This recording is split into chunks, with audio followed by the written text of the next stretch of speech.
Hi hello എല്ലാവർക്കും happy Pongal.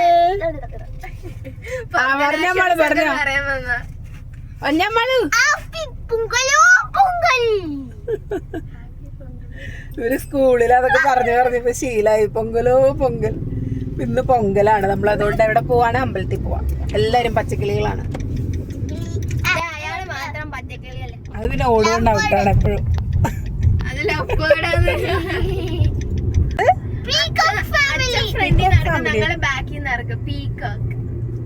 എന്തുവാടാ നമ്മളപ്പൊ ഇന്ന് മഹാലിംഗപുരം ക്ഷേത്രത്തിൽ പോവാണ്. അയ്യപ്പൻ ഗുരുവായൂരപ്പൻ അമ്പലമാണ്. ഇതുവരെ പോയിട്ടില്ല, ആദ്യമായിട്ട് പോവാണ്. നല്ല വലിയ ഫാൻസി നെയിമുള്ള അമ്പലത്തിലോട്ട്. നമ്മള് തമിഴാണോ തെലുങ്കാണോ പറയുന്നത്? നമ്മള് അത് മാത്രമേ എനിക്കറിയുള്ളൂ. ഇന്ന് പൊങ്കൽ ദിവസം ആയതുകൊണ്ട് തന്നെ നമുക്ക് സുഖമായിട്ട് പോകാൻ പറ്റിട്ടോ. ഒരു ബ്ലോക്കും കിട്ടിയില്ല. അല്ലെങ്കിൽ അറിയാലോ, ചെന്നൈയിലെ റോഡ് എന്ന് പറഞ്ഞു കഴിഞ്ഞാൽ നമുക്കൊരു 3 കിലോമീറ്റർ പോകണം എന്നുണ്ടെങ്കിൽ ഒരു 1/2 മണിക്കൂർ എടുക്കും. അമ്മാതിരിയാണ്. നമ്മൾ ചവിട്ടി ചവിട്ടി കാലൊരു മാതിരിയാവും.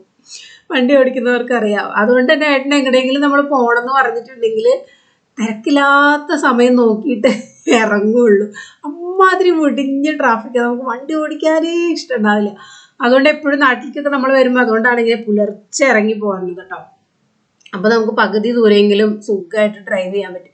അപ്പോൾ അതുപോലെയാണ് ഇന്ന് രാവിലെ ആയതുകൊണ്ട് ഈ റോഡിലൊന്നും ഇങ്ങനെയല്ല കേട്ടോ സാധാരണ ദിവസമൊക്കെ. ഇന്ന് പൊങ്കലും പിന്നെ രാവിലെ ആയതുകൊണ്ട് തന്നെ ആരും ഉണ്ടാവും. ഉച്ചയ്ക്കൊക്കെ കഴിഞ്ഞ് കഴിഞ്ഞാൽ എല്ലാവരും ഇങ്ങനെ അമ്മ വീട്ടിലൊക്കെ പോകാനായിട്ട് പരസ്പരം അങ്ങോട്ടും ഇങ്ങോട്ടൊക്കെ പൊങ്കലൊക്കെ കൊണ്ടു കൊടുക്കാനൊക്കെ ആയിട്ട് പോകില്ലേ, അങ്ങനെ പോണ തിരക്കുണ്ടാവും. ഇതിപ്പോൾ രാവിലെ ആയതുകൊണ്ട് ഒരു മനുഷ്യ കുഞ്ഞില്ല. അതുകൊണ്ട് തന്നെ നമുക്ക് പെട്ടെന്ന് എത്താൻ പറ്റി. അധികം ദൂരമൊന്നുമില്ല, ഇവിടെ നിന്ന് 1/2 മണിക്കൂർ യാത്രയേ ഉള്ളൂ. തൊട്ടടുത്ത് തന്നെയാണ് അമ്പലം. അപ്പോൾ നമ്മളതേ അമ്പലത്തിലോട്ട് എത്തി. അമ്പലത്തിലെത്തി. ഇത് അയ്യപ്പൻ്റെ ക്ഷേത്രവും കൃഷ്ണക്ഷേത്രവും അടുത്തടുത്തായിട്ടാണ് കേട്ടോ. നമ്മൾ ആദ്യമായിട്ടാണ് ഈ ഒരു അമ്പലത്തിലേക്ക് വരുന്നത്. ഇവിടെ കുറേ മലയാളി അമ്പലങ്ങളുണ്ട്. കൂടുതലും അയ്യപ്പ ക്ഷേത്രമാണ് കൂടുതലുള്ളത്. അപ്പം നമ്മളിങ്ങനെ ഓരോ ദിവസം ഓരോ അമ്പലങ്ങളായിട്ട് കയറി ഇറങ്ങുകയാണ്. എവിടെയൊക്കെയാണ് മലയാളി അമ്പലങ്ങൾ ഇങ്ങനെ ചോദിച്ച് അന്വേഷിച്ച് ഇങ്ങനെ പോയിക്കൊണ്ടിരിക്കുകയാണ് കേട്ടോ. അപ്പോൾ പൊങ്കലായതുകൊണ്ട് തന്നെ ഇവിടെ അടുത്തുള്ള വീടുകളിലൊക്കെ ഇങ്ങനെ വലിയ പൊങ്കൽ ഇട്ടിട്ടുണ്ട്. നല്ല രസമാണ്. ഈ പൊങ്കൽ ദിവസം ഇങ്ങനെ പുറത്തിറങ്ങി കഴിഞ്ഞ് കഴിഞ്ഞാൽ നല്ല രസമാണ്. എല്ലായിടത്തും ഇങ്ങനെ കോലിട്ടിട്ടുണ്ടാവും. ചിലർ പുറത്ത് പൊങ്കലടുപ്പ് കൂട്ടുന്നവരുണ്ടാവും. മിക്കവരും ഇപ്പോൾ ഫ്ലാറ്റൊക്കെ ആയതുകൊണ്ട് വീടിനകത്താണ്. ചിലരൊക്കെ നമ്മളിങ്ങനെ റോഡിൽ പോകുമ്പോൾ കാണാം പുറത്ത് വെച്ചിട്ടുള്ളത്. നമ്മുടെ ആറ്റുകാൽ പൊങ്കാലയൊക്കെ അറിയുന്നവർക്ക് ആ ഒരു ഫീല് കിട്ടും ഇവിടെ വരുമ്പോൾ കേട്ടോ. അപ്പോൾ ഇവിടെ പൊങ്കൽ ദിവസം ആയതുകൊണ്ട് ഇങ്ങനെ കുട്ടികളുടെ കളിക്കാനുള്ള ബലൂൺ അങ്ങനെയൊക്കെ ഉത്സവങ്ങൾക്കൊക്കെ ഉണ്ടാവുമല്ലോ, അതുപോലെയൊക്കെ ഉണ്ട്.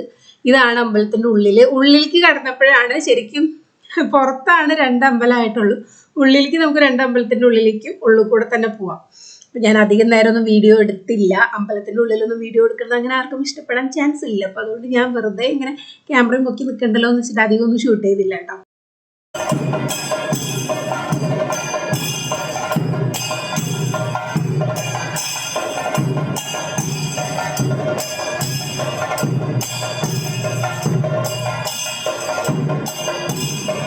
അങ്ങനെ നമ്മൾ തൊഴുത് പുറത്തിറങ്ങി. അവിടെ ഉണ്ണിയപ്പൊക്കെ കിട്ടുമായിരുന്നു. ഉണ്ണിയപ്പത്തിൻ്റെ പാക്കറ്റും പൊങ്കലൊക്കെ വാങ്ങിച്ചിട്ട് നമ്മൾ പുറത്തേക്ക് ഇറങ്ങി. പിന്നെ നമ്മൾ അമ്പലത്തിലൊക്കെ വരുന്ന ദിവസം ബ്രേക്ക്ഫാസ്റ്റ് ശരവണഭവൻ അല്ലെങ്കിൽ A2B ആണ്. ഇത്തവണ നമ്മൾ പോയത് ഗീത കഫേ എന്ന് പറയുന്ന പഴയ ഒരു റെസ്റ്റോറൻ്റ് ആണ് കേട്ടോ. ഈ ഒരു ഏരിയ എന്ന് പറഞ്ഞാൽ നമ്മൾ ഫോർട്ട് കൊച്ചിയിലൊക്കെ പോകുമ്പോൾ ഇങ്ങനെ പഴയ ബിൽഡിങ്സിൽ ബ്രാൻഡഡ് ഷോപ്പുകളൊക്കെ ഉള്ള ഒരു ഏരിയയില്ലേ, മട്ടാഞ്ചേരിയൊക്കെ ആ ഒരു സൈഡ്, അതുപോലത്തെ ഒരു ഏരിയ ആണ് കേട്ടോ. അതിൻ്റെ ഉള്ളിലായിട്ടുള്ള ഒരു പഴയ റെസ്റ്റോറൻ്റ് ആണ്. പക്ഷെ ടേസ്റ്റ് എന്ന് പറഞ്ഞാൽ സൂപ്പർ ടേസ്റ്റ് ആയിരുന്നു. ശരവണഭവനൊക്കെ മാറി നിൽക്കും, അത്രയും ടേസ്റ്റുള്ള ഫുഡായിരുന്നു. പൊങ്കൽ എങ്ങനെയുണ്ട് ചേട്ടാ? മസാല ദോശ എങ്ങനെയുണ്ട്? സ്പെഷ്യൽ സൊല്യൂഷനാണോ? ഈ പൊങ്കലൊക്കെ ഉണ്ടല്ലോ സൂപ്പർ ടേസ്റ്റ് ആയിരുന്നു കേട്ടോ. സാധാരണ എനിക്കങ്ങനെ പൊങ്കലൊന്നും അത്ര കണ്ട് ഇഷ്ടമല്ല. ഞാൻ ഇവിടെ വന്നതിന് ശേഷം പൊങ്കലൊക്കെ കഴിച്ചു തുടങ്ങിയത്. ശരവണഭവൻ എന്നാണ് ആദ്യമായിട്ട് കഴിക്കുന്നത്. പക്ഷെ ഒന്നുമല്ല. ഈ ഒരു പൊങ്കൽ കഴിച്ചപ്പോൾ എനിക്ക് ഭയങ്കര ഇഷ്ടപ്പെട്ടു. പൊങ്കൽ തന്നെ പലതരത്തിലുണ്ട്. ബ്രേക്ക്ഫാസ്റ്റ് ആയിട്ട് കഴിക്കുന്ന പൊങ്കലുണ്ട്, അത് അടിപൊളിയായിരുന്നു. അപ്പം അങ്ങനെ നമ്മൾ ഫുഡൊക്കെ കഴിച്ചിട്ട് വീട്ടിലെത്തി. ഇനിയാണ് അടുത്ത പരിപാടി, കോലമിടലാണ്. ഇവിടെ എല്ലാവരും കോലൊക്കെ ഇട്ട് കഴിഞ്ഞു. ഇവർ രാവിലെയാണ് ശരിക്കും ഇടുക. പക്ഷെ ഇവർ രാത്രി തന്നെ, തലേന്ന് തന്നെ രാത്രി എല്ലാവരും ഇട്ടു. ഇവിടെ ഈ അപ്പാർട്ട്മെന്റിലുള്ള ഒരുവിധം എല്ലാവരും രാത്രി തന്നെ ഇട്ടിട്ടുണ്ട്. കാരണം രാവിലെ അവർക്ക് പൊങ്കൽ ഉണ്ടാക്കലും കുളിയൊക്കെ ചെയ്തിട്ട് നേരം പോകുമല്ലോ. അപ്പോൾ അതുകൊണ്ട് രാവിലെ അവർക്ക് ഇടാനുള്ള സമയം കിട്ടില്ല. ഇത് കുറേ ടൈം എടുക്കുന്ന പരിപാടിയാട്ടോ. ഞാനിങ്ങനെ സിനിമയിലൊക്കെ നമ്മളിങ്ങനെ കോലം ഇങ്ങനെ കൈകൊണ്ട് ഇങ്ങനെ പെട്ടെന്ന് ഇടുന്നുണ്ടല്ലോ. അങ്ങനെ ഇടുന്നവരുണ്ട്, ഇല്ല എന്നല്ല. ഇവിടെ രാവിലെയൊക്കെ ഇങ്ങനെ കുറച്ച് നമ്മുടെ അപ്പാർട്ട്മെൻറ്റിൽ തന്നെ കുറച്ച് വീടുകളിലൊക്കെ ഇങ്ങനെ രാവിലെ കുളിച്ചൊക്കെ ഇങ്ങനെ ഇടുന്ന കാണാം. ചിലർക്ക് ഭയങ്കര പാടാണ്, നമുക്കൊക്കെ ഭയങ്കര പാടാണ്. അപ്പുറത്തുള്ളവർക്കൊക്കെ അതുപോലെ തന്നെയായിരുന്നു കേട്ടോ. രാത്രി ഒരു 1.5 മണിക്കൂർ ഇരുന്നിട്ടാണ് അവരത് ഇട്ട് തീർന്നത്. നമ്മൾ പിന്നെ ആദ്യമായിട്ടാണല്ലോ. കഴിഞ്ഞ പ്രാവശ്യം ഇട്ടായിരുന്നേ. അക്കുവിന് കുറച്ചും കൂടെ വശമുണ്ട് ഇങ്ങനെ കൈ കൊണ്ട് ഇങ്ങനെ എടുത്തിടാൻ. എനിക്ക് ഒട്ടും വശമില്ല. ഞാനിങ്ങനെ എന്തൊക്കെയോ ഐഡിയകളിൽ ചെയ്യുവാണ്. നമ്മളാണ് ചെയ്തുകൊണ്ടിരുന്നത്. പിന്നെ ഞാൻ ശരിയാവുന്നില്ല എന്ന് പറഞ്ഞാൽ അവൾ വഴക്കിട്ട്. പിന്നെ ഞാൻ ഫുഡൊക്കെ ഉണ്ടാക്കി ശേഷം വന്നിട്ടാണ് ബാക്കി ഇടുന്നത് കേട്ടോ. അങ്ങനെ ഇതാണ് ഇത്. ഫൈനൽ ലുക്ക് ആയിട്ടില്ല. മാച്ച് വരച്ച് കക്കുവാണ് പിന്നെ ഫുള്ള് ചെയ്യുന്നത്. അവൾ കുറച്ച് വരയ്ക്കുന്ന കാരണം പിന്നെ വലിയ കുഴപ്പമില്ല.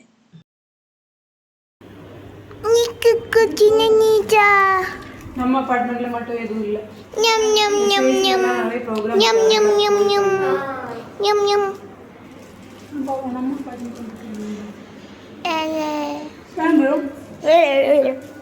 ഫൈനലി നമ്മുടെ കോലം ദേ റെഡി ആയിട്ടുണ്ട്. ഇതാണ് നമ്മുടെ കോലം. അമ്മാള് ദേ ഇപ്പം തന്നെ അതിൽ നിന്ന് പൊങ്കലെടുത്ത് കഴിച്ചുകൊണ്ടിരിക്കുകയാണ്. ക്യാമറ കണ്ടു കഴിഞ്ഞാൽ പിന്നെ അമ്മാള് 1 man ഷോ ആണ്. എന്ത് വേണമെങ്കിലും അവിടെ ഓടും. അപ്പോൾ ഇതാണ് നമ്മുടെ കോലം. ഹാപ്പി പൊങ്കലൊക്കെ എഴുതിയിട്ട് ഹാപ്പി ഓക്കെയാണ്. പൊങ്കലിൻ്റെ പിയും ചെയ്യൊക്കെ എവിടെയോ പോയി. പിന്നെ കുഴപ്പമില്ല, മക്കളായിട്ട് ചെയ്യുന്നതല്ലേ, അവരവരുടെ രസത്തിന് ചെയ്യുന്നതല്ലേ, ഓക്കെയാണ്. ഇതാണ് നമ്മുടെ നെയ്ബേഴ്സിൻ്റെ ഒക്കെ കോലം കേട്ടോ. ഇതിൻ്റെ രാത്രി ഇട്ടതുകൊണ്ട് തന്നെ നമ്മൾ പിള്ളേർ അങ്ങോട്ട് ഇങ്ങോട്ടൊക്കെ പോകുമ്പോൾ ഇതൊക്കെ ഒരുവിധം ആയിട്ടുണ്ട്. എന്നാലും സാരില്ല, കുട്ടികൾ ചെയ്യുന്നതല്ലേ. രാത്രി പിന്നെ പിള്ളേരുടെ പരിപാടികളൊക്കെ ഉണ്ടായിരുന്നു കേട്ടോ. ഇവർ തന്നെ ഓർഗനൈസ് ചെയ്യുന്നതാണ്, നമ്മളൊന്നും ചെയ്യുന്നതല്ല. അവർ തന്നെ പ്ലാൻ ചെയ്ത് ഓരോ കാര്യങ്ങളൊക്കെ ചെയ്യുന്നതാണ്. നമ്മുടെ തൊട്ടടുത്തൊരു ഫ്ലാറ്റിൽ, അവിടെ കുറച്ചധികം വീടുകളുള്ളൊരു ഫ്ലാറ്റാണ്. അപ്പോൾ അവിടെ ഭയങ്കര കാര്യമായിട്ടുള്ള സെലിബ്രേഷനൊക്കെ ഉണ്ട്. എല്ലാ ഫെസ്റ്റിവലിനും അവിടെ സെലിബ്രേഷനൊക്കെ ഉണ്ട്. അപ്പോൾ ഇത് കാണുമ്പോൾ കുട്ടികൾക്ക് ഒരു ആഗ്രഹം ഉണ്ടാവുമല്ലോ നമ്മുടെ ഫ്ലാറ്റിൽ ചെയ്യണമെന്നൊക്കെ. അപ്പോൾ അങ്ങനെ കുട്ടികൾ തന്നെ ചെയ്യുന്നത്. പകുതി പേരും ഫ്ലാറ്റിൽ കാലിയാണ്.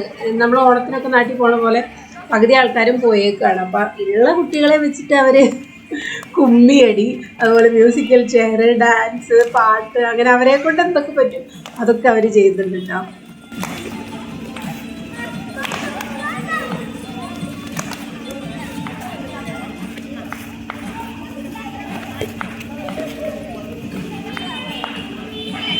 കുറേ നേരം ഒരു ഡാൻസും പാട്ടൊക്കെ ഉണ്ടായിരുന്നു. ഞാൻ കോപ്പിറൈറ്റ് ആയതുകൊണ്ടാണ് അങ്ങനെ ഡാൻസും പാട്ടൊന്നും കാണിക്കാത്തത്.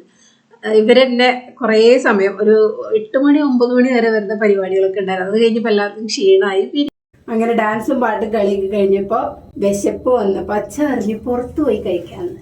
പൊങ്കലായിട്ടത്തെ ഡിന്നർ പുറത്തുനിന്നാണ്.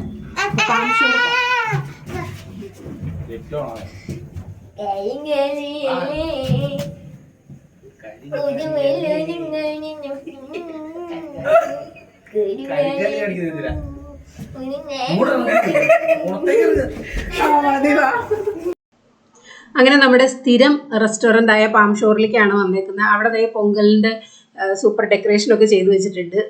ഫോട്ടോയോ വീഡിയോ ഒക്കെ എടുക്കാനായിട്ട് അതിന് വേണ്ടിയിട്ടാണ് കേട്ടോ. ഫോട്ടോസോൾ തന്നെയാണ്. അപ്പോൾ നമ്മൾ അവിടേക്ക് വേണ്ട കുറച്ച് വീഡിയോസും ഫോട്ടോസും ഒക്കെ എടുത്തുകൊണ്ടാണ് നമ്മൾ കഴിക്കാൻ കയറിയത്. അപ്പോൾ നോൺ വെജ് അടിപൊളി അറേബ്യൻ റെസ്റ്റോറൻ്റ് ആണ്. ഇവിടെയാണ് നമുക്ക് നോൺ വെജ് അങ്ങനെ നല്ല റെസ്റ്റോറൻ്റ് ഒന്നും അങ്ങനെ എടുത്തു പറയാനായിട്ടില്ല. എനിക്ക് ഇഷ്ടപ്പെട്ട ഒരു റെസ്റ്റോറൻ്റ് ആണ് ഈ പാം ഷോർ കേട്ടോ. കുഴിമന്തിയൊക്കെ നാട്ടിൽ നിന്ന് എല്ലാവരും ഇങ്ങനെ, ഞാൻ ബിരിയാണിയുടെ ആളാണ്, എല്ലാവരും ബിരിയാണിനേക്കാൾ ടേസ്റ്റ് ഉണ്ടെന്നൊക്കെ പറഞ്ഞിട്ട് ഞാൻ കഴിച്ചിട്ട് എനിക്ക് ഒട്ടും ഇഷ്ടപ്പെട്ടിട്ടില്ലായിരുന്നു കുഴിമന്തി. പക്ഷെ ഇവിടെ വന്നിട്ട് പാം ഷോറിൽ വന്നിട്ട് കുഴിമന്തി കഴിച്ചിട്ടാണ് ഞാൻ അതിന് അഡിക്റ്റ് ആയിപ്പോയി. ഇവിടുത്തെ കുഴിമന്തി മാത്രം കേട്ടോ. ഒത്തിരി റൈസ് ഉണ്ടാവുമല്ലോ, അപ്പം നമ്മളങ്ങനെ ഫുള്ള് വാങ്ങിക്കില്ല, മീഡിയം ഒക്കെയാണ് വാങ്ങിക്കുള്ളൂ, എന്നാലേ തീരുള്ളൂ, അല്ലെങ്കിൽ റൈസ് അവിടെ ഇരിക്കും. അങ്ങനെ നമ്മൾ ഫുഡൊക്കെ കഴിച്ചിട്ട് നടന്ന് തന്നെയാണ് തിരിച്ചു വന്നത്. ഇങ്ങനെയുള്ള ദിവസമൊക്കെ നടന്നു വരുമ്പോഴാണ് രസം. താഴെയൊക്കെ ഇങ്ങനെ ഫുൾ റോഡിൽ ഇങ്ങനെ അവർ കോലം ഇട്ടിട്ടുണ്ടാവും.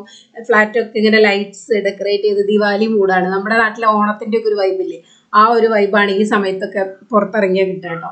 അപ്പോൾ ഇത്രയേ ഉള്ളൂ നമ്മുടെ പൊങ്കൽ സെലിബ്രേഷൻ. അപ്പോൾ ഇനി അടുത്ത വീഡിയോയിൽ കാണാം. ബായ്. പൊങ്കലൊക്കെ കഴിഞ്ഞിട്ട് കുറേ ദിവസമായി, ഞാൻ ഇപ്പോഴാണ് വീഡിയോ അപ്ലോഡ് ചെയ്തത്. ഇനി നമുക്ക് അടുത്ത വീഡിയോയിൽ കാണാം കേട്ടോ.